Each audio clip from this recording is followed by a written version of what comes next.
Mga boss, no, bali congratulations sa lahat ng mga Filipino fans ngayon ni Casimero at saka siyempre kay Casimero. Lahat tayo mga Pilipino masaya mga boss kasi bakit nanalo yung kapwa natin Pilipino. At saka siguro ang masabi ko talagang napakatibay niya kahit sa likod ng mga sitwasyon, mga pangyayari na dumating sa kanya mga boss, doon sa kanyang timbang pero nakayanan pa rin niya mga boss, no. Ilang oras lang, 4 hours lang ata mga boss yung recovery niya pero ganun pa rin. Still Casimero pa rin ang nanalo. Proud ka kasi Pilipino kaya hopefully sa sunod mong laban no, magiging disiplinado na. Pag disiplinado, mahirap si Casimero talaga kalaban.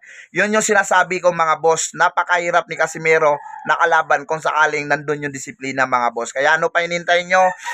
Kung hindi ka pa nakapag-subscribe sa aking YouTube channel, sana may subscribe mo, BM Solid Vlogs aka Batang Mindanao. Kasi bakit mga boss, ako yung kaibigan mong totoo na talagang hindi mang iiwan. Okay, pasensya na at alam ko rin na maraming mga kaibigan din natin natalo. Ako, like what I said, pira ko, ipupusta ko kay Casimiro kasi unang-una mga boss, alam ko kung sino yung lamado at alam ko malakas si Casimiro mga boss. But suddenly, di ba, ganun talaga buhay.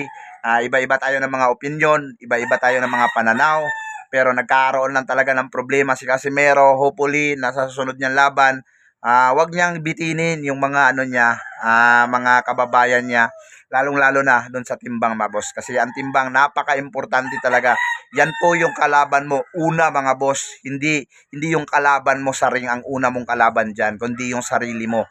Disiplina mga boss. Hopefully na ito po ay isang leksyon ni Casimero. Nakita natin kung gaano pa rin siya kahusay, nandun pa rin ang bangis, although medyo may edad na siya.